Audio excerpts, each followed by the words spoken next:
창세기 20장 8절부터 13절까지 말씀 천천히 읽으시겠습니다. 창세기 20장 8절부터 13절까지 말씀입니다. 시작. 아비멜렉이 그 아침에 일찍이 일어나 모든 신복을 불러 그 일을 다 말하여 들림에 그 사람들이 심히 두려워하였더라. 아비멜렉이 아브라함을 불러서 그에게 이르되 내가 어찌하여 우리에게 이리 하였느냐? 내가 무슨 죄를 내게 범하였건대 내가 나와 내 나라로 큰 죄에 빠질 뻔하게 하였느냐? 내가 합당치 않은 일을 내게 행하였도다 하고 아비멜렉이 또 아브라함에게 이르되 내가 무슨 의견으로 이렇게 하였느냐? 아브라함이 가로되 이곳에서는 하나님을 두려워함이 없으니 내 아내를 인하여 사람이 나를 죽일까 생각하였으며 또 그는 실로 나의 이복누이로서 내 처가 되었음이니라. 하나님이 나로 내 아버지 집을 떠나 두루 다니게 하실 때에 내가 아내에게 말하기를 이후로 우리의 가는 곳마다 그대는 나를 그대의 오라비라 하라. 이것이 그대가 내게 베풀 은혜라 하였었노라. 아멘. 이 앞뒤 얘기 대충 무슨 얘기인지 아실 것입니다. 아브라함이 또 그랄이라는 남쪽 지방에 가서 좀 이사가 가지고 또 새로운 동네에 정착했어요. 오늘날과 달리 옛날은 낯선 사람이 우리 동네에 들어왔다 그러면 가만 안 두걸랑요. 그러니까 아브라함이 벌써 불안하고 혼날 것 같으니까 아내한테 너 내 부인이라 그러지 말고 내 누이라 그래. 그러고는 참 그 동네 왕 그랄 왕 아비멜렉에게 아내를 슉 보내서 그 사람이 이렇게 취하게 됐어요. 왜 취하게 했어요? 그냥 허드렛 일 하라고? 아니죠. 선을 넘으려고.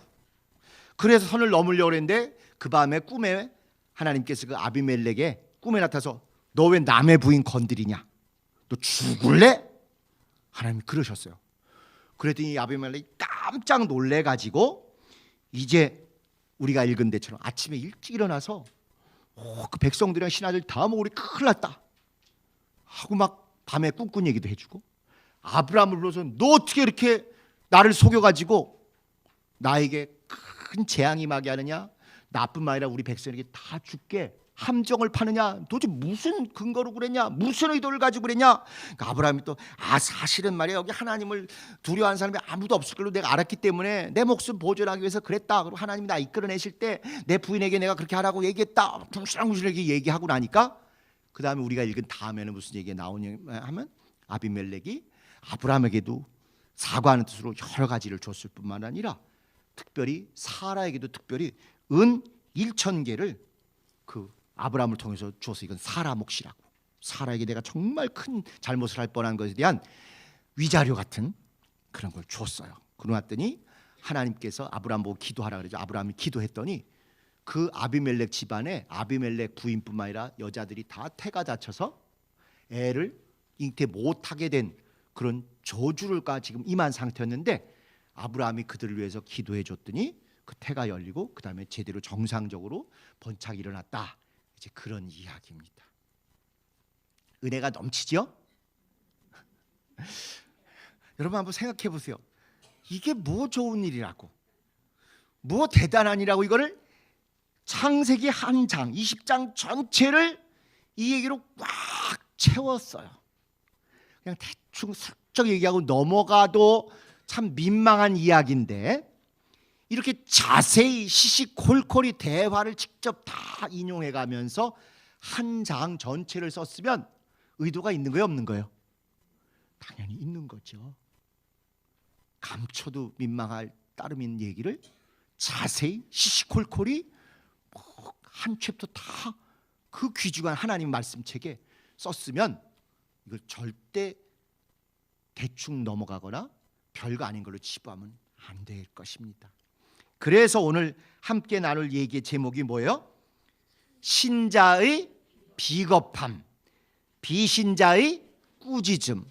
예전에 이제 불신자 우리가 이렇게 보통 썼는데 그것도 어떻게 보면 그들을 너무 무시하고 너무 저것들 못 믿어, 믿지 않으려고 하는 거야 하고 입이 정죄를 하고 경시하는 그런 뉘앙스가 있기 때문에 이제는 오히려 그들을 소중히 여기고 어떻게든지 주님 안에 더 끌어들인다는 의미에서 현재는 신자는 아닐 뿐이다, 그러나 반드시 하나님의 사랑 안에 들어와야 될 사람이라는 뜻으로 비신자라 이렇게 부릅니다. 그러니까 요즘 우리도 한국말 새로 배워야 할 일이 너무 많은 거예요.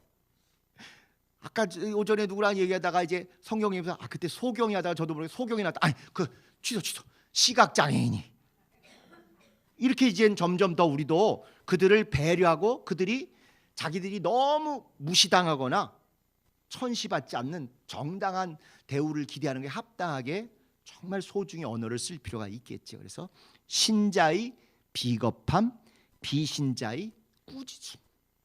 이게 정상적이면 어떻게 돼야 정상입니까? 비신자의 비겁함, 신자의 꾸짖음, 하나님의 칭찬.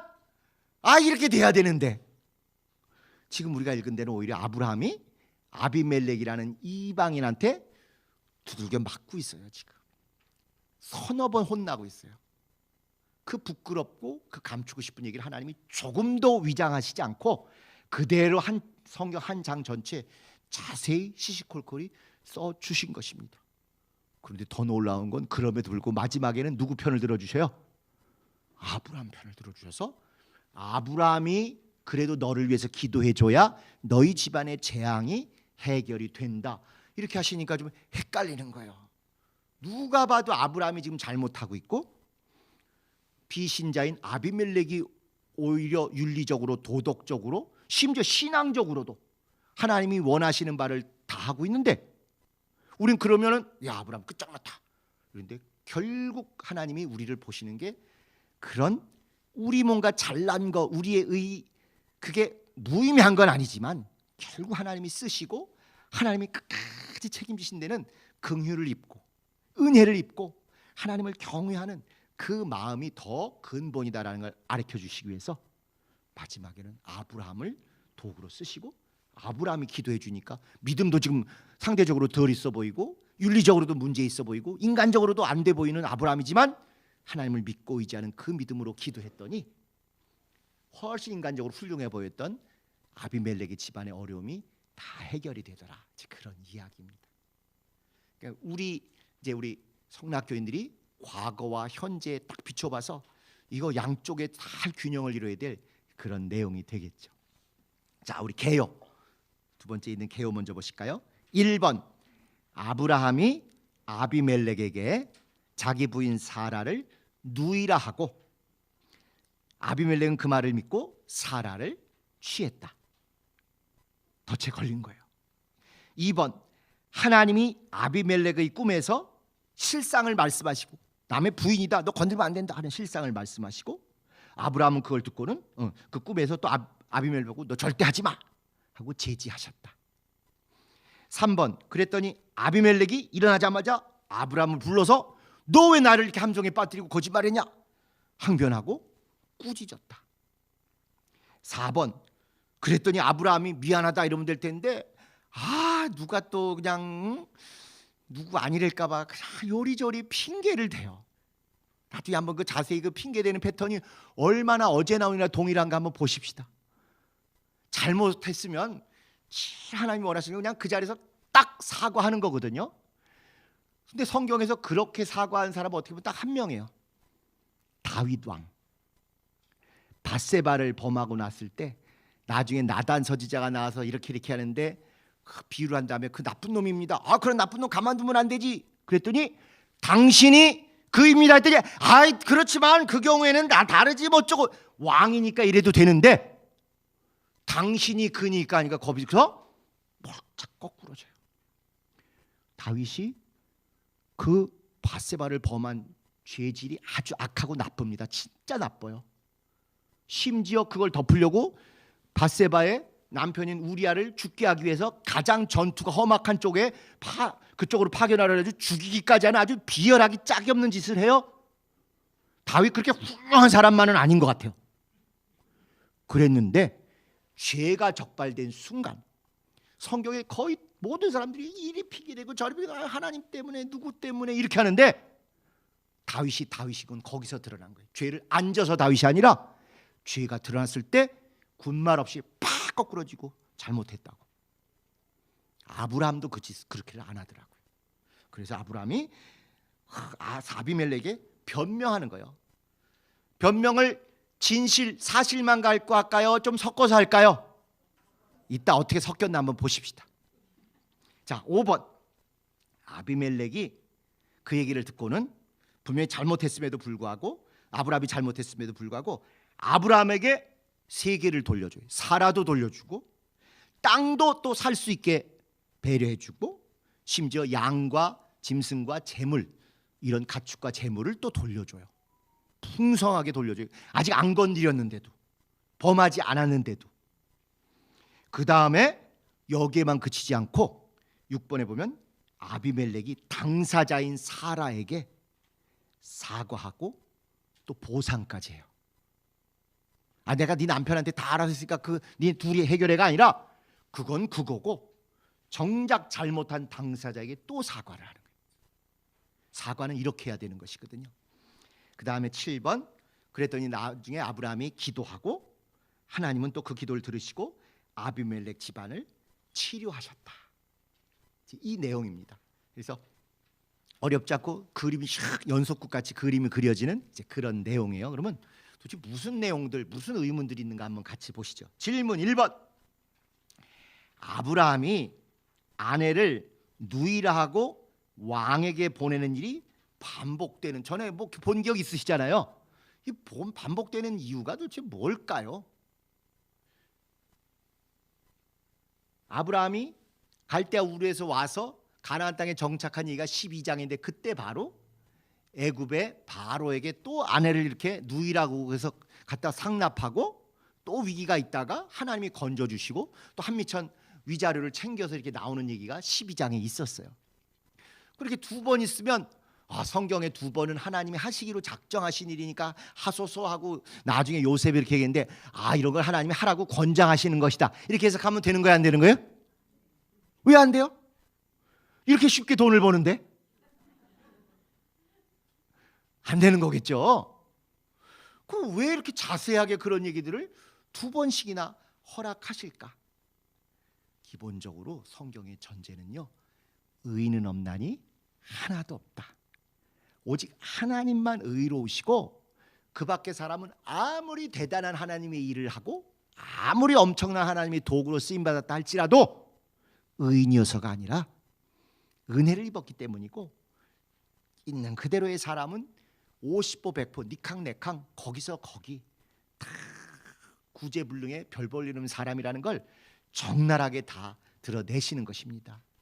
죄인이고 죄인으로 태어났기 때문에 죄를 질 수밖에 없어요. 죄를 지어서 죄인이 아니에요. 아담 이후로 우리는 이미 죄인으로 태어났어요. 그러니까 가만히 있어도 중간이 아니라 죄를 짓는 거예요. 죄를 지어서 죄인이 아니고 죄인이어서 죄를 짓는 것입니다. 아브라함이라도 가만두면 이렇게 똑같은 짓을 한 번 하고 회개하고 뉘우칠 것 같지만 또 짓는다 이거예요. 어제나 오늘이나 동일하다 할 정도로. 그 대신 그나마 요만한 겨자씨만한 믿음이 있으면 똑같이 악하고 죄 짓는 것을 반복하진 않고 그래도 조금 전에보다는 뉘우치고 찔리는 게 있고 좀 안 그러려고 저항하면서 신앙이 성장하고 성숙해지고 조금 더 깊어지게 되더라. 이제 그런 것을 기대하면서 하나님께서 이런 것을 허락해 주십니다. 막아 주실 수도 있지만 저게 한 번 더 뒤통수를 맞아 봐야 정신을 차리겠다 이렇게 보시니까 막지 않으시고 방지하지 않으시고 그냥 놔두시는 거죠. 그러면서 동시에 또 플러스적인 이렇게 신앙에 개인적으로 성장하고 성숙해지는 그 두들겨 맞아야 사람들이 철이 드니까 그런 면도 있지만 또 한편으로 이런 것을 통해서 아브라함이 그래도 하나님의 경륜 가운데 조금씩 이렇게 지위나 위상이 업그레이드 되는 걸 보여주시는 거예요. 지금 아브라함이 노는 상대들이 다 누구예요? 왕이에요, 왕. 아브라함의 이야기들을 쭉 하면서 지금 왕의 역할도 하고 선지자 또는 예언자 역할도 하고 제사장의 역할도 한다, 이런 말씀 드렸잖아요. 그러니까 될 일을 미리 말씀도 하시고 또 소돔을 위해서 막 중보기도 하는 제사장의 역할도 이렇게 하게 하시고, 이러면서 얘가 점점 노는 물이 달라지고 하나님의 은혜 가운데 어떻게 성장하는가를 보여주기 위해서 왕과 관련된 일들을 계속하는 거예요. 어찌됐거나 불행한 사고를 당할 뻔했지만 사라도 그냥 아무 외간 남자한테 지금 봉변을 당할 뻔한 게 아니잖아요. 왕비 같은 그 반열에서의 지금 일들을 겪지 않습니까?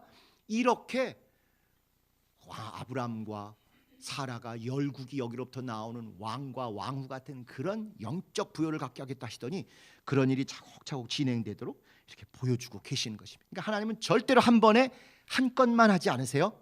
한 번에 여러 건들 하셔요.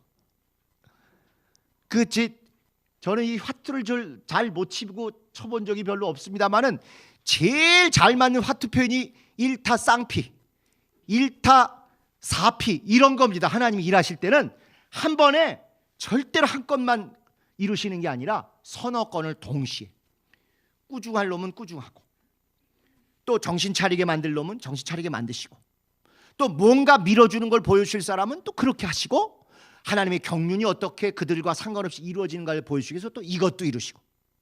그러니까 우리가 성경을 볼 때는 항상 똑같이 요거는 요런 얘기도 하고 구구단 외우듯이 외워서는 안 되고, 이게 요 사람 정죄받는 측면에서는 요런 면이 있고 요 사람을 하나님이 성장시키는 면에서는 요런 의도가 있는 것 같고, 이 사람을 통해서 하나님의 큰 일이 저절로 이루어지게 하는 데는 또 이런 목적이 있는 것 같다 하고 최소한 3-4가지로 자꾸 보려고 이렇게 노력을 하시면 그게 절대 틀리지가 않습니다. 자, 2번. 하나님이 비신자 아비멜렉에게 그냥 막 꿈에 나타나서 별걸 다 자세히 성경 공부를 다 시켜주셔요. 이토록 자세히 관계하시는 일이 가능한가? 우리는 신자들에게 하나님께서 막 이렇게 꿈에도 보여주시고 또 기도하는데도 어떤 감동을 주시고 설교 말씀드리던 말씀이 탁탁 듣고 내가 고민했던 게 해결되고 이런 건 다 잘 아시지 않습니까? 체험도 하셨고. 근데 과연 불신자 또는 비신자, 교회하고 반대되는 사람들에게도 이런 일이 있는가? 자꾸 우리 마음속에 하나님은 기독교인만의 하나님이라는 생각은 좀 버리셔야 돼요. 만유의 하나님이셔요. 다만 각각 관계하는 수준이나 모양이 차이는 분명히 있으시죠. 예수 그리스도로 말미암아 그분의 자녀가 된 자에게 하시는 방법과, 그렇다고 무조건 밀어준다는 뜻 아닙니다.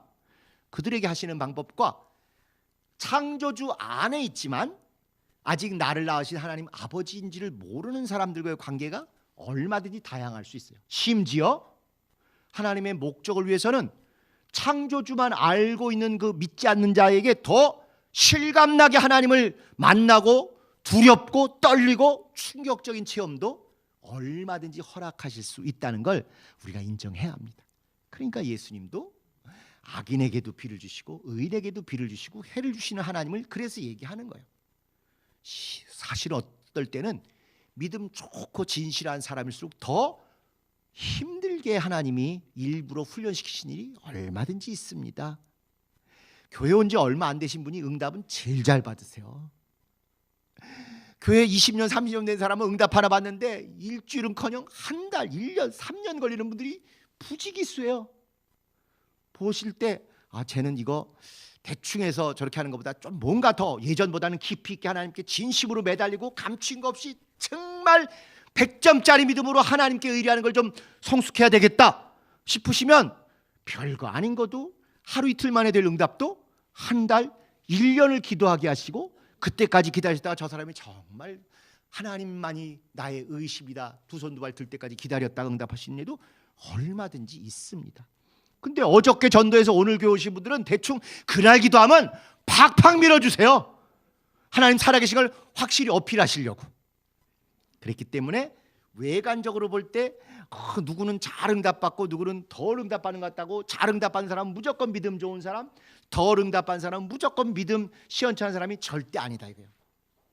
똑같이 하는데도 뭔가 답답하고 힘들지만 끝까지 견뎌내려는 이분이 진짜 하나님과의 관계가 순도 100점짜리일 가능성이 많습니다.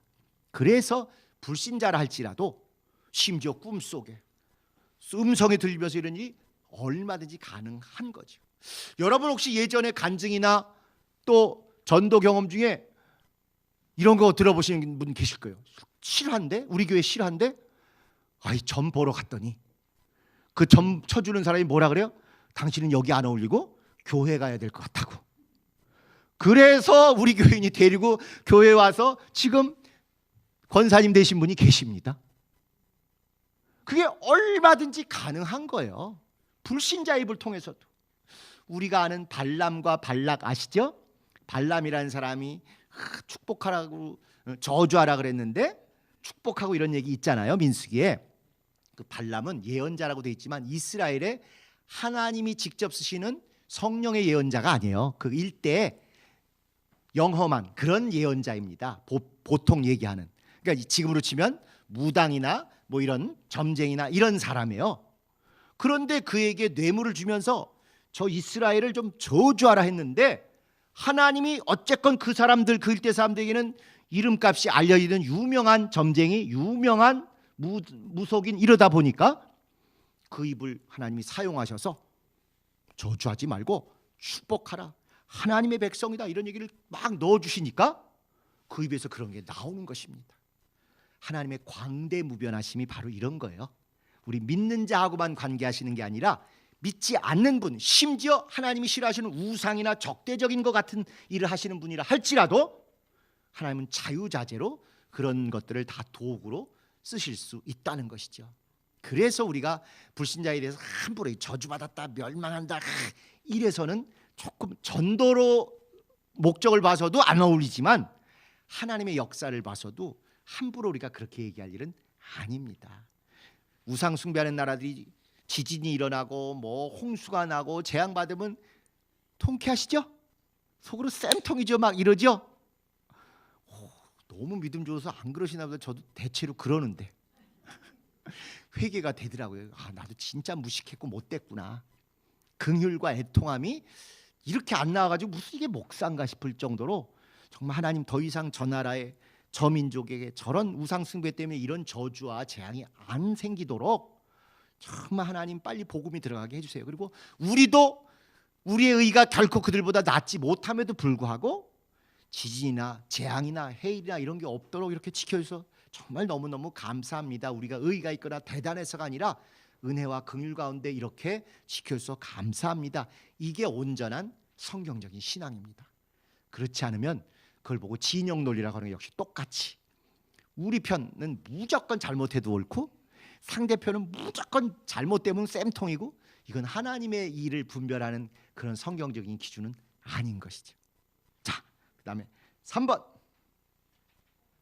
아브라함이 선지자요 기도로 치유를 가능케 한 것의 의미는 그 우리가 읽은 데 바로 앞에 보시면 7절에 이렇게 돼 있어요. 20장 7절에 이제 그 사람의 아내를 돌려보내라.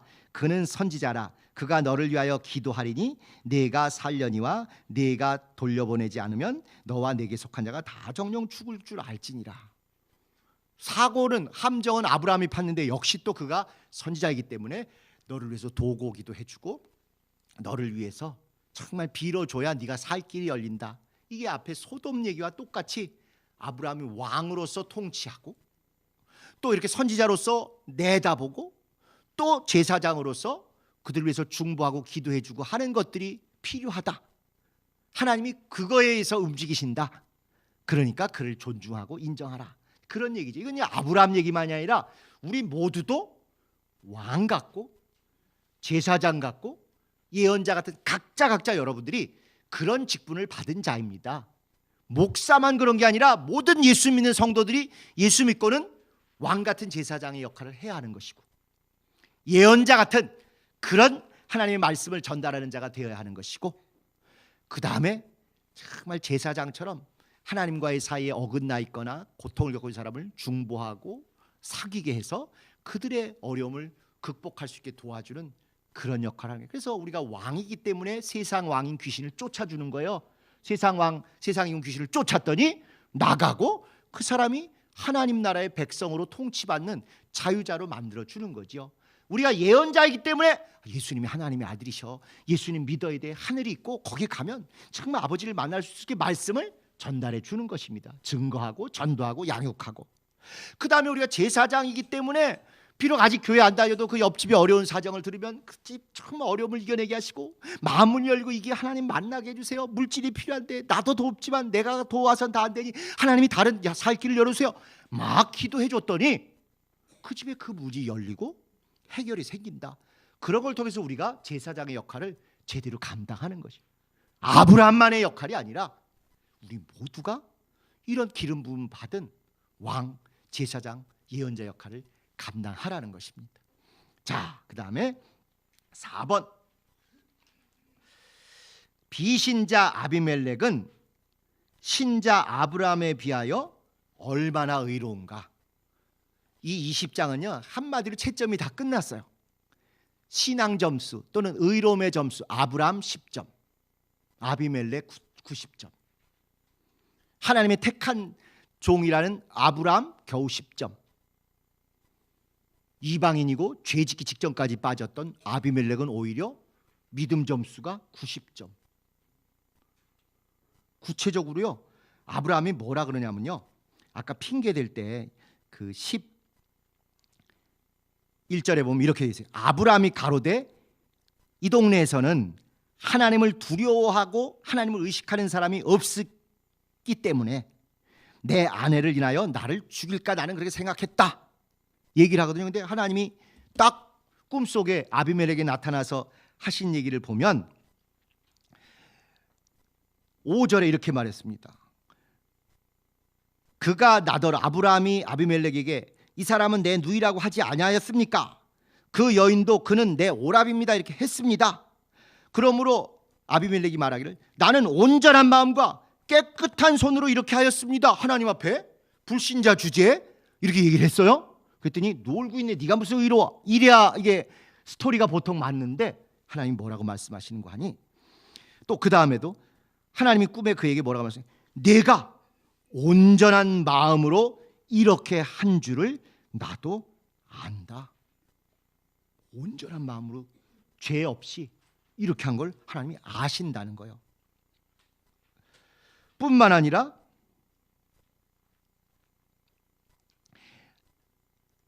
(8절에) 가시면 아비멜렉이 그 아침에 일찍 일어나 모든 신복을 불러 그 꿈에 하나님 만난 얘기를 다 말하고 들린 다음에 그 사람들이 심히 두려워하였더라. 이렇게 백성들도 하나님을 두려워한다는, 이 두려워한다는 게 경외한다는 얘기, 경외한다는. 그러니까 불신자이고 비신자이지만 아비멜렉도 하나님을 경외하고 있고 두려워하고 있고, 백성들도 그 얘기를 들으면서 어우, 저 이스라엘의 하나님이 정말 대단하신 분이고 거룩하신 분이구나를 두려워하면서 그 앞에서 함부로 안 했다는 얘기예요. 근데 정작 아브라함은 이 동네 들어오기 전부터 이 동네는 다 하나님을 두려워하는 사람이 아무도 없고 개판이고 엉망이고 몹쓸 것이기 때문에 나는 여기서 나가 살기 위해서 거짓말이고 뭐 막 해도 된다, 지금 이런 생각을 하고 온 거예요. 뿐만 아니라 지금 우리가 읽은 데를 보시면 아침 일찍 일어났대요. 아비멜렉이 꿈 꾸자마자 아침 일찍 일어나서 모든 신복들을 다 모았어요. 진짜 하나님을 신 앞에 두렵고 떨리는 마음으로 온 나라 사람이 일어났고, 그 다음에 그걸 들은 사람들이 다 두려워했다는 거예요. 하나님 말씀이라고. 왕이 꿈에서 하나님 만나서 말씀 받았다는데 그 왕의 입을 통해서 그 얘기를 듣고는 진짜 하나님이 그러셨구나, 다 믿고 다 경외하고 두려워했다는 것입니다. 또 그 다음에 가면 아브라함, 네가 어째 나와 내 나라를 다 죄에 빠지겠느냐. 사실 왕이 볼 때 백성 사람으로도 안 치지 않습니까? 고대 시대. 그런데도 이 사람은 자기 백성도 고난에 겪은 게 마음이 아픈 거예요. 나 곤경에 빠뜨린 것 정도가 아니라 내 백성까지 왜 죄를 짓게 만드느냐 하고 백성의 안위를 생각하는 그런 왕다움을 보여주는 것입니다. 그러고 나서는 또 큰 죄에 빠지게 했다. 자기도 아는 거예요. 남의 남편이 있는 여인을 취하는 것은 큰 죄라고 아는 거예요.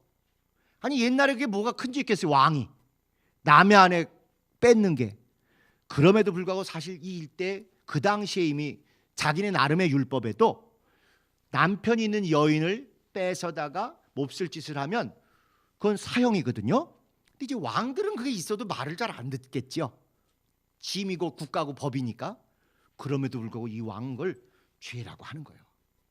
왜 너 거짓말해가지고 우리가 나뿐만 아니라 내 백성이 이런 큰 죄를 짓게 하느냐? 우리 하나님이 두렵다. 아침 일찍부터 일어나서 그걸 회개하려고 이렇게 몸부림을 치며 하나님 앞에 매달려요. 여러분 전도해 보시면서 사실 어떤 분은 야, 저 사람은 교회 다니는 사람보다 더 착하다, 더 순전하다, 더 정직하다. 아마 간간히 그런 분들 많이 만나셨을 것입니다. 우리는 그런 사람 앞에 정말 부끄러움을 당해도 마땅할 때가 많지요. 이런 중요한 얘기이기 때문에 하나님께서 이 민망한 얘기를 감추지 아니하시고 성경 한 장 전체에다가 자세히 써놓으신 거예요. 신자고 하나님이 특별히 쓰시는 아브라함은 얼마나 비겁하고 얼마나 영감이 없고 얼마나 신앙에 떨어지는 반면에 하나님과 무관해 보이는 이방 왕인 아비멜렉은 얼마나 하나님을 경외하고 두려워하고 윤리적으로도 올곧이 똑바로 살려고 노력하고 나중에 잘못했을 때도 어떻게 온전히 잘못을 돌이키고 그것에서 배상까지 하는지를 보라는 것입니다.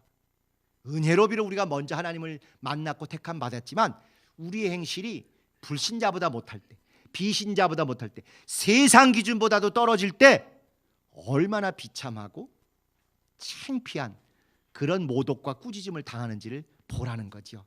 그걸 믿음의 아비라고 하는, 믿음의 조상이라고 하는 아브라함을 통해서 비록 2번씩이나 이렇게 보여주시고 있습니다.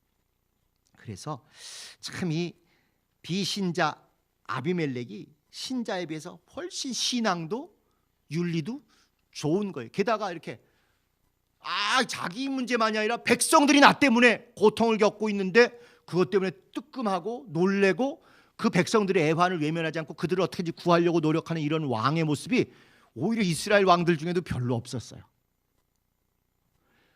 굳이 생각나는 비교되는 왕이 있다면 요나서에 나오는 니느웨의 왕입니다. 니느웨의 왕. 하나님이 요나가 회개하고 돌아가서 다시 전도하고 이 니느웨 성이 망하게 생겼습니다 하니까 왕이 그 말을 듣고는 자기로부터 죄 가운데 회개하고 온 백성까지 심지어 짐승까지 회개하게 해서 살 길을 열어주려는 그런 왕의 모습이 오히려 이스라엘보다 이방인의 왕의 모습에서 이렇게 딱 나타나고 있습니다. 사실은 대통령이 됐건 이게 왕이 됐건 이 국가를 운영하는 사람은 우리는 그냥 좋은 마음에서 꼭 기독교인이 대통령 되기 위해서 이렇게 하지만 기독교인이 대통령 된다고 꼭 좋은 게 아니었다는 것을 알게 될 때도 있었지 않습니까? 차라리 교회 안 다니셔도 공정하게 나라가 제대로 굴러가게 하는 대통령이 더 하나님이 세우신 거 아닌가? 사람마다 가치관은 다를 수 있지만 이제 우리가 수많은 경우를 장로 대통령을 2번 겪어보고 또 초대 대통령도 역시 장로님이시고 한 3분 겪어보니까 이게 일장일단이 다 있다는 걸 우리도 이제 뒤늦게 알게 됐어요. 대통령은 대통령에게 또 하나님이 세우시는 기준이 있으신 건 분명한 것 같습니다. 그러니까 우리는 하나님 뜻에 합당한 사람이 세워질 뿐만 아니라 무조건 기독교인 편, 무조건 교회 편이 아니라 제대로 심판을 보고 제대로 운영해가는 사람이 되도록 기도를 잘해야 될 것 같아요. 참 이게 어렵죠. 참 어렵습니다. 이 왕이 진짜 백성의 고통을 잘 이해하려고 해요. 게다가 이 왕을 묘사한 단어들은요 성경에 가장 믿음 좋은 사람들에게만 썼던 표현들입니다. 아까 온전한 마음 이런 표현이 있었어요. 5절에 온전한 마음이다 그 사람이. 이 온전한 마음이라는 사람을 쓴 게 누구냐? 바로 노아는 온전한 사람이라 할 때 노아에게 그렇게 썼고요. 욥은 의인이다 또는 온전한 자라 할 때 그때 쓰는 거예요.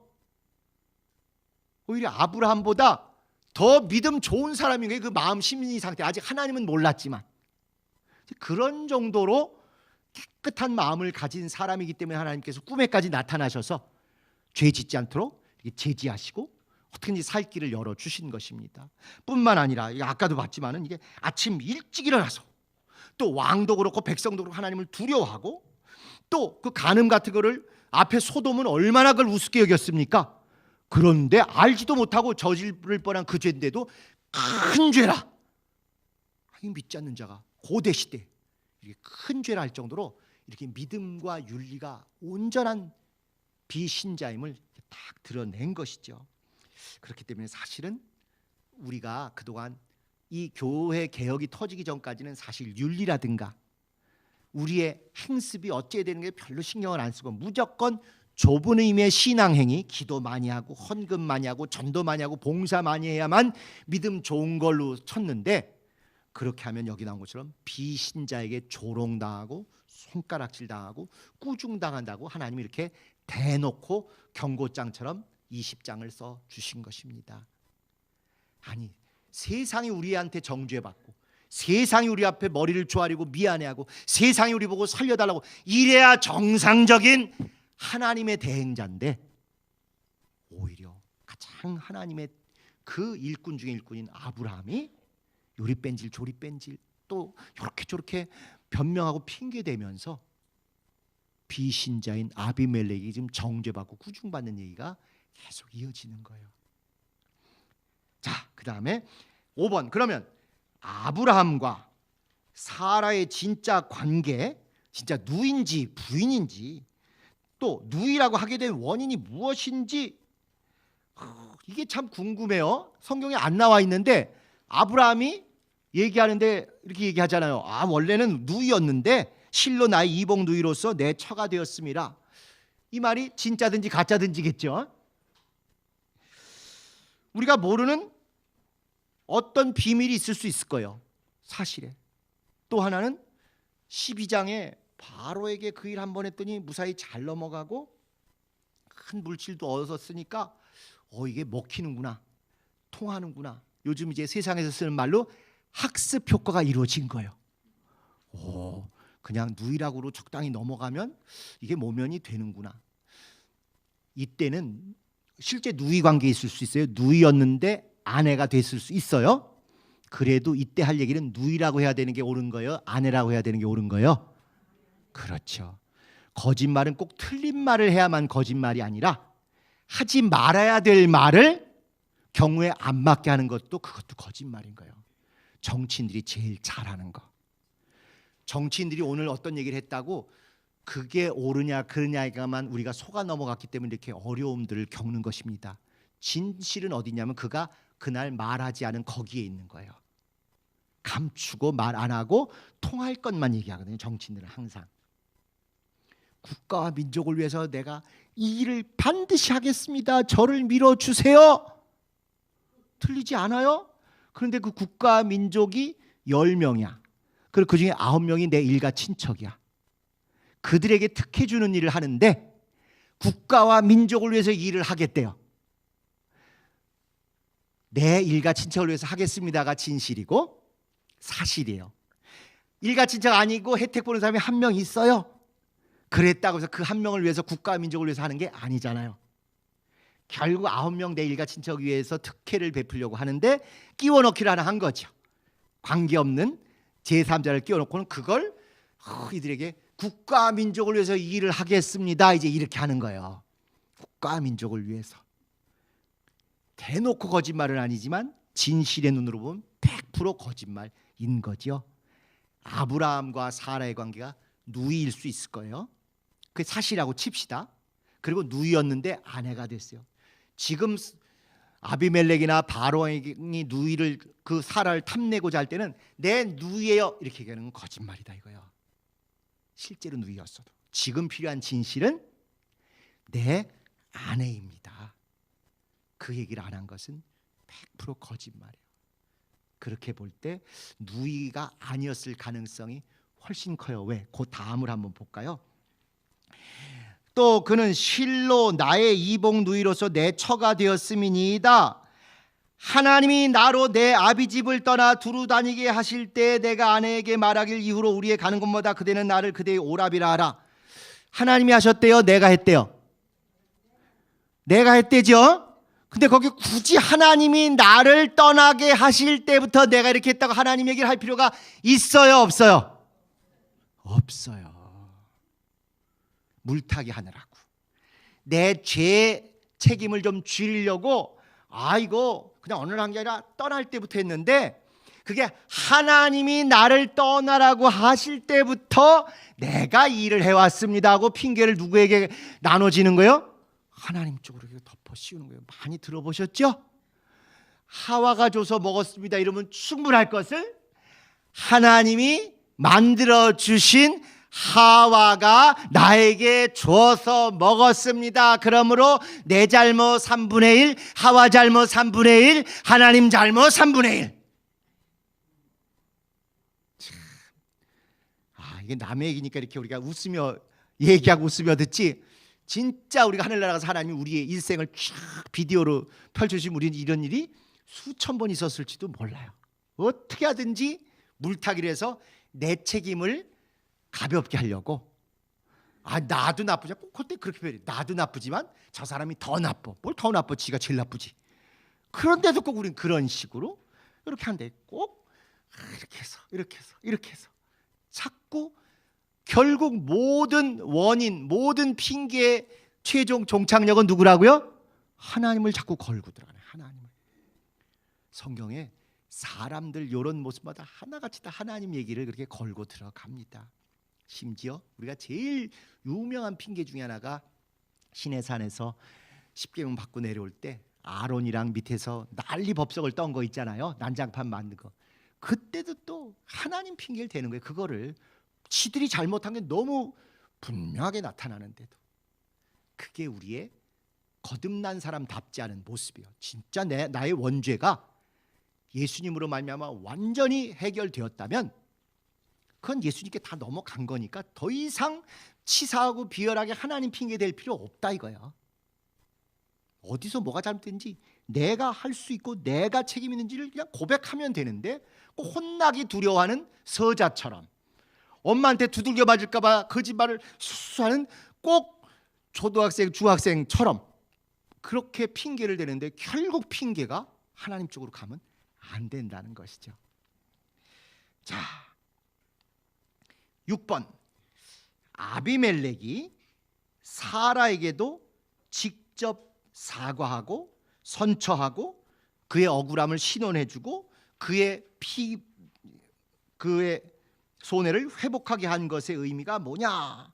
16절에 보시면 사라에게 이르되 내가 은 1000개를 내 오라비에게 주어서 그것으로 너와 함께한 여러 사람 앞에서 내 수치를 풀게 하였느니라. 내 일이 다 선이 해결되었느니라. 그 앞에 14절에 아비멜렉이 양과 소와 노비를 취하여 아브라함에게 주고 그 안에 사라도 그에게 돌려보내고 아브라함에게 이르되 내 땅이 내 앞에 있으니 너 보기에 좋은 데로 가라. 아브라함에게 잘못했다 그러고 아내도 돌려주고 우양과 또 노비까지 재산도 돌려주고, 재산도 이렇게 보상금처럼 배상금처럼 또 위자료처럼 주고, 그 다음에 심지어 땅까지, 거할 땅까지 줬어요. 그거면 다 했는데 특별히 사라를 불러서 가장 모욕당하고 가장 애통하고 가장 억울하고 가장 통탄할 사람이 너희니 내가 너에게 특별히 더 사과하고 진짜 너에게 내 진심을 보이겠다는 뜻으로 돈 자체야 모든 소유권이 남편에게 있어 남편에게 은 1000냥을 줬지만, 이거 엄청난 돈입니다. 지금으로 치면 100억 받은 것 같아요. 줬지만 그거 한 것은 너의 명예를 회복하기 위함이다. 너 이런 봉변을 당한 모든 것을 본 사람들 앞에서, 너와 함께한 여러 사람 앞에서 내 수치를 풀게 하였다. 그래서 내 일이 다 선하게 완성되었다. 이렇게 한 것입니다. 이게 성경이 말씀하고 있는 사과의 알파요 오메가예요. 반드시 당사자 앞에서 진심을 다해서 말로 할 뿐만 아니라 행동으로 해야 하고, 할 수만 있으면 손해가 분명히 있으면 손해까지 어떻게든지 내가 할 수 있는 최선을 다해서라도 해야 하고, 그 주변 사람들에게 이분은 피해자다, 이분이 잘못한 거 없다, 내가 잘못이다 또는 이게 잘못됐다 하고 그 주변에 확실히 이 사람을 신원해주고 복권해주고 명예를 회복시켜주는 것까지 해야, 그래야 진실한 사과라는 것입니다. 그냥 뭐 그 사과라는 단어 안 하려고 심심한 사의를 표명합니다. 다 쥐어받고 싶지 않아요? 심심한 사의? 이게 세게 했다는 얘기야, 작게 했다는 얘기야, 아니 후춧가루 뿌리듯이 살살살살 뿌렸다는 얘기야? 저 사의가 그만뒀다는 얘기야? 사과한다는 얘기야? 아니면 감사하다는 뜻이야? 이게 말장난만 하잖아요. 진심을 다해서 무릎도 꿇고 말로도 얘기하고 할 수 있으면 자기가 물질로도 배상하고 이렇게 할 때 그 순간 창피한지 모르지만 하늘에서 하나님이 보시고 옳다 인정하시고 다른 것으로 반드시 보상을 해 주십니다. 앞으로 우리가 개혁된 교회 안에서 서로 남에게 악을 행할 일도 점점 없어져야 하지만 진짜 악을 행했으면 잘못했다고 최소한 그 사건을 알고 있는 무슨 목장이나 이런 분들 앞에서 진심을 다해서 얘기해주고 또 그분도 정직하게 한 것에 대해서 품어주고 같이 안아주고 이렇게 하셔야 돼요. 서양 교회들은 그게 됩니다.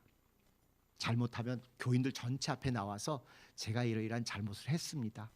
직분을 놓고 3년간 정말 기도원 들어가서 또는 어디 가서 자숙하고 오겠습니다. 그렇게 고백하고 가족들도 우리 아빠 또는 우리 엄마가 이런 잘못을 했습니다 하고 그 앞에서 같이 하고 같이 끌어안아주고 막 박수치고 기도해주고 또 피해 입은 사람이 와서 또 안아주고 그리고 떠나보내요. 그럼 2년이나 3년 기도원이나 어디 가서 진심을 다해서 회개하고 새 출발하고 그러고 오면 또 그렇게 정직하게 해왔고 해온 것을 또 받아들여 주고 박수치고 막 기뻐하며 다시 또 그 교회에서 같이 신앙생활하고 직분 갖게 하고 이게 돼요. 근데 우리는 이게 안 되는 이유가 뭐냐? 우리가 유난히 완악하고 악해서가 아니라 우리는 죄라고 그걸 여기질 않아서 그래요. 창피라고 여기서 그래요. 우리는. 그들은 죄다. 죄를 그래서 고백하고 던져버렸다.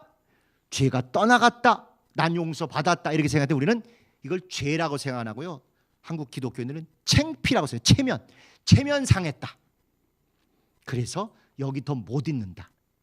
죄가 굴러갔고 하나님이 다 용서해서 난 죄가 없다. 이렇게 생각하는 게 기독교인데 한국 기독교는 기독교인이기 전에 유교인이어가지고 창피, 체면 이걸 더 중요시 여기기 때문에 나를 창피 줬다. 나에게서 창피당했다. 이 사람들하고는 철천지 원수에서 다시 못 본다. 이러고 끝낸다. 이러고.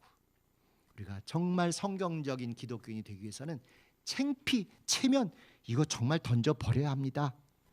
철면피대라는 게 아니라 죄와 사람을 구분하고 죄는 죄로서 보고 그 죄를 떨어보낸 다음에는 그 사람은 역시 긍휼과 은혜를 입어야 된다. 아브라함 정말 제일 요즘 젊은 애들이 쓰는 표현이라면 개창피당한 거 아닙니까 이게. 예? 불신자 앞에서 비신자 앞에서 얼마나 조목조목 다 깨졌어요. 그럼에도 불구하고 죄가 드러난 게 창피나 모멸이 아니라 하나님이 나를 이렇게 걷어내시고 새롭게 또 성장하고 성숙하려고 하신다는 걸 믿고 또 그 다음 단계를 밟아 나가는 것이거든요. 우리가 개혁된 교회가 되면 좀 이런 모습이 우리에게 있어야 될 것 같습니다. 자, 마지막 7번 하나님의 재앙과 치료가 하필 임신과 관련된 것인 이유는 무엇인가? 마지막에 뭐라고 되어 있냐면요. 아브라함이 하나님께 기도하며 하나님이 아비멜렉과 그 아내와 여종을 치료하사 생산케 하셨으니 여호와께서 이왕의 아브라함의 아내 사레의 연고로 사레를 괴롭히려고 했던 연고로 아비멜렉의 집 모든 태를 다치셨습니다. 얼마든지 재앙이 있을 수 있잖아요. 문둥이 같이 다 허옇게 된다든지 다 그냥 피가 터지든지 이런 재앙도 내릴 수 있는데 일부러 다 태를 막으셔서 못 태어나게 하신 이유는 뭐겠어요? 아브라함에게 지금 하늘의 별같이 땅의 모래와 같이 그렇게 많은 자손을 주시겠다고 약속을 했는데 아브라함이 지금 그걸 못 믿고 있잖아요. 사라도 못 믿고 있고 전지하심과 전능하심을 다 부정한다는 얘기 말씀드렸죠. 피픽 왜 웃었다고요? 하나님이 이걸 하실 수 있으랴? 하나님의 전능하심을 의심한 거고 아이고 안 웃었어요. 내 아내 아니고 누구예요? 거짓말하는 이유가 뭐라고요? 하나님이 다 보고 알고 계신데 속이면 넘어갈 수 있다고 전지하심을 부정하는 불신앙이거든요. 그래서 이렇게 참 그렇게 자손을 후사를 주겠다고 하셨음에도 불구하고 못 믿고 넘어가니까 하나님이 다시 한번 얘에게 확실한 믿음의 성장을 보여주기 위해서 요 앞에는 소돔과 고모라 다 멸망하고 자손을 갖겠다고 그 민망하게 아버지하고 사고쳤던 딸들 얘기 있으면서 심지어 이렇게까지 해서 태를 열고 닫으시는 이가 누구신 일 생각해봐라. 또 너의 부인을 너는 사라를 통해서 후손이 온다고 그렇게 얘기했건만 그걸 못 믿고 자꾸 사라를 이렇게 함부로 내돌리냐 하고 아브라함은 아브라함대로 꾸짖으시지만 또 다른 사람들은 그것 때문에 죄를 사라에게 범하지 못하도록 그 집안의 태를 다 막아버리심으로 태가 다쳤어? 생산이 안 돼? 태를 열고 닫으시는 신이 역사하시나 봐. 이런 두렵고 떨리는 마음을 갖게 하는 거예요. 그래서 창세기 하나님은 생명을 있게 하시는 분, 태를 열고 닫으시는 하나님이라고 말씀드렸죠. 전능자라고 창세기에 나온 전능자라는 구절은 전부 우리가 오늘 알고 있는 모든 걸 다 하시는 분, 그 뜻이 아니고 그 이전에 자녀를 낳게 태를 열고 닫으시는 분, 잘 양육하게 하시는 분이 전능자의 핵심 중에 핵심입니다. 그래서 앞으로 이제 본격적으로 사라의 태를 여시고 이런 이적 중에 이적을 보여주시다는 것을 예고하는 의미에서 이 집안에 저주의 여러 양상이 가능함에도 불구하고 태를 닫으시는 그 저주를 딱 보여주신 다음에 다시 태를 딱 여시고, 자, 내가 하니까 되지. 태를 열고 닫으시느니 전능자 후사를 낳게 하는 자가 누구냐? 역시 하나님이시군요. 그걸 인정하고 영광을 돌리라, 그것입니다. 그래서 다 의미 없이 대충 하신 게 하나도 없이 연속극 마지막에 오늘 누구하고 막 돌을 던지려고 이렇게 딱 하는데 끝난다. 그럼 왜 이걸로 끝나요? 다음 회에서는 그 돌이 나쁜 쪽에 쓰이는 게 아니라 좋은 쪽에 쓰일 무슨 얘기를 미리 예고하고 암시하기 위해서 그렇게 하는 것처럼 저주와 재앙이 임했어도 역시 아무거나 임하는 게 아니라 결국 죽은 자와 같았던 사라의 태를 여셔서 후사를 주실 하나님의 역사를 보여주시기에 그 배경으로 이렇게 했다는 것입니다. 그러니까 우리가 어떤 어려움이나 고통이나 답답한 걸 겪으실 때는 하나님이 나를 버리셨나 보다, 안 되나 보다, 이게 아니고 요거의 정반대의 일을 크게 역사하시려고 지금 마지막 고비를 넘게 하시는구나, 이렇게 보시는 게 하나님의 역사를 진짜 잘 보는 그런 믿음의 안목이라고 저는 확신합니다. 자, 이제 요약으로 가시죠. 3번 요약해 보시면 1번 아브라함은 속였고 변명했으며, 하나님이 가라고 하실 때 그럼 하나님 왜 얘기해? 괜히 자기가 한 거짓말을 무언가 하나님이 끌고 가시는 바람에 나도 어쩔 수 없이 했다, 그렇게 하려고 하는데, 이렇게 아브라함은 속였고 변명했으며 반면에 비신자인 아비멜렉은 신자보다 더 확실하게 회개했고 회복시켰다. 아주 풍성히 하늘의 별같이 땅의 모래같이 사라에게 후손 준다 그랬더니 사라 돌려보냈고, 네가 밟는 땅을 다 넣어준다 그러니까 땅도 줬고, 너를 통해서 만인이 복을 얻겠다 하니까 또 모든 재산도 다 주는 거야. 하나님 약속을 오히려 아브라함보다 더 믿고 더 그대로 세 가지를 돌려보내준 자가 이 아비멜렉이다 하는 것입니다. 회개하고 회복까지 시켜줬어요. 2번 아비멜렉은 오히려 하나님을 경외했고 아브라함은 경외하는 자가 없을 거라고 괜히 속단하면서 하나님을 핑계하거나 결국 마지막에는 또 은혜를 입어서 중보기도 하고 큰 신유를 경험하게 이렇게 했다. 참 대조적으로 이렇게 신앙과 불신앙이 거꾸로 나타나는 그런 모습입니다. 3번 하나님의 선택과 은혜 안에서 안타깝게도 이렇게 성도의 신앙과 윤리가 불신자보다 못하게 어긋나기도 한다. 그러다 보니 함부로 속단하면 안 될 뿐만 아니라 진영 논리를 가지고 분명 우리 편이, 우리 교인이 잘못했는데 우리 편이라는 이유로 무조건 옳다고 감싸고 교회 안 다니는 사람이라고 막 핍박하고 거짓말해서라도 저 사람이 실패하게 하고, 이런 일들이 한국교회에 비일비재합니다. 그러면 안 돼요. 하나님이 그들의 애통함도 그들의 피 흘리는 소리도 들으신다 이거예요. 잘 지혜롭게 우리 교인도 잘못한 우리 교인도 시험 들지 않게 잘 다독거리고 그 사람도 마음 상하지 않고 하나님에 대해서 우리 마음이 다치지 않도록 잘하려고 노력을 하는 게 필요한 것이지, 우리 편이야, 우리 목장 식구야, 무조건 감싸야 돼, 이러면 교회가 타락하는 거예요. 한국교회 타락의 목회자를 무조건 감싼 이게 주범 아닙니까? 우리 성락교회도 은혜롭게 덮어야 된다고. 그래서 이게 80년대에 이미 터질 수 있었고 90년대에 터질 수 있는데 덮고 감추다가 진짜 하나님이 도저히 안 되겠다, 때가 차서 여기저기서 터져 나온 거 아니겠습니까? 회개를 안 하는 게 우리 교회가, 한국교회가. 진영 논리가 그래서 나쁘다는 것입니다. 우리 편은 무조건 감싸고 남의 편은, 교회 안 다니는 또는 타교인은, 바깥 사람은 무조건 따돌려야 된다. 이거 하나님이 좋아하시는 거 아닙니다.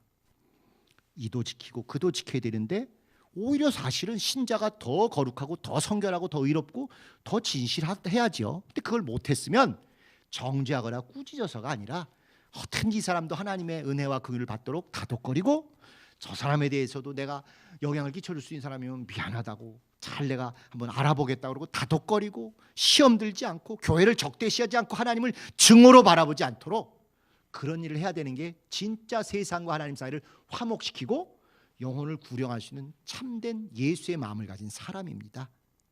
그래서 이것이 어긋나면 안 되는데도 어긋날 때가 많지요. 그럴 때 절대로 진영 논리로 우리 편하고 무조건 악을 감싸거나 은혜라는 이름으로 악을 덮고 들어가면 그 교회는 하나님의 관심이 떠납니다. 요한계시록 표현대로 돛대를 옮기실 수 있는 거예요. 우린 그 마지막 벼랑 끝 같은 데서 하나님께서 돌이킬 기회를 주셨고, 우리 모두의 심령에 잠자고 있었던 우리의 거룩한 양심을 깨우셨기 때문에 진짜, 아니 우리 교회처럼 그 목회자와 우리 사이가 뗄래야 뗄 수 없는 관계가 세상에 몇 교회나 있겠어요. 그럼에도 불구하고 그것보다 더 중요한 하나님 앞에서 하나님의 심판, 하나님의 의, 그것 때문에 결단한 여러분들의 하나님이 반드시 옳다 인정하시고 반드시 그것에 합당한 보상과 칭찬을 해주실 걸로 저는 확신합니다. 자, 마지막 저장. 소돔의 죄악을 애통해하는 신자 아브라함이 그 앞장에 있었어요. 남의 일을 자기 일처럼. 그런데 이제는 비윤리성으로 비신자에게 질책받는 신자 아브라함이에요. 두 길 중에 어느 길을 택하시겠습니까? 죽어 마땅할 정도로 죄악이 관영한 소돔에 대해서까지도 살려달라고 애통하는 기도를 하는 그 아브라함의 모습과, 오히려 불신자보다 더 엉망이어서 불신자에게, 비신자에게 지금 비난 듣고 질책 듣고 조롱받고 있는 이 아브라함의 두 길이 동일한 아브라함인데 불과 앞뒤로 이렇게 있는 거예요. 우리는 어느 신자가 되어야 될지. 2번, 말로만 백성과 교인을 위한다는 사람이 있는가 하면 이 아비멜렉처럼 또 니느웨 왕처럼 진실로 백성과 교인을 위하는 사람이 있어요. 말에 속지 말고 그의 행동과 진심과 평소 소행을 우리가 좀 볼 필요가 있죠. 정치인들에게 우리가 이가 갈리도록 실망한 게 다 그런 거 아닙니까? 국가 민족을 위해서 이번에 뽑아주시면 했는데 어떤 사람도 그게 제일 안 되니까. 또 K1, 과거에 우리의 그 인도자였다고 생각했던 분이 그렇게 하고, 심지어 내가 내 아들에게는 일거리는 남겨줘도 절대 재산은 넘겨주지 않겠다는데 그냥 일도 개판치게 넘겨주고 재산도 숨겨뒀던 걸 엄청 넘겨주고, 이런 거에 우리가 속아서 더 분노하는 것 아니겠습니까? 앞으로 이제 개혁이 조금 이제 성숙하게 되면 반드시 또 어떤 사람이 나오면 이게 개혁이냐, 개혁을 이렇게 돼, 자기가 개혁하고 자기만이 개혁이라고 계속 나와요. 교인을 위해서 이래야 돼, 교인을 위해서. 교인을 위해서가 아니고요, 자기 명예, 자기 실속, 자기가 개혁인 것처럼 하고자 하는 사람이 앞으로 계속 나올 것입니다. 저도 그렇고 현재 교계위라는 사람도 온전하지 않으면 해야 할 일에 진짜 10분의 1도 제대로 못하는 거 맞아요. 그래도 그럴 수밖에 없는 저희의 실력이고 수준인데 계속 그걸 깨부시면서 나만 개혁이다, 나만 잘났다는 사람이 앞으로 계속 나올 것입니다. 다 국민을 위하고 교인을 위한다고 하지만요, 행동과 진실과 그의 과거와 현재와 미래를 보시면 분별들이 되실 거예요. 자, 마지막, 타인과 하나님에게 책임을 전가하는 아브라함의 모습. 타인의 책임까지도 왕으로서 다 내 잘못이다, 내 책임이다 하고 덮어쓰는 이 모습. 우리는 신앙인으로서 어느 쪽을 가야 할지 이런 것에 대해서 한번 진지하게 고민하고 하나님 앞에, 하나님 자신이 없으니 그럴 때마다 잘 분별하게 해주시고 잘 선택하게 해주시고 하나님이 옳다 인정받을 수 있게 그렇게 지켜주세요 하는 믿음에 온전히 성공하는 여러분 되시기를 예수님의 이름으로 축복합니다. 우리 주님 가르치신 기도하시고 마치도록 하겠습니다.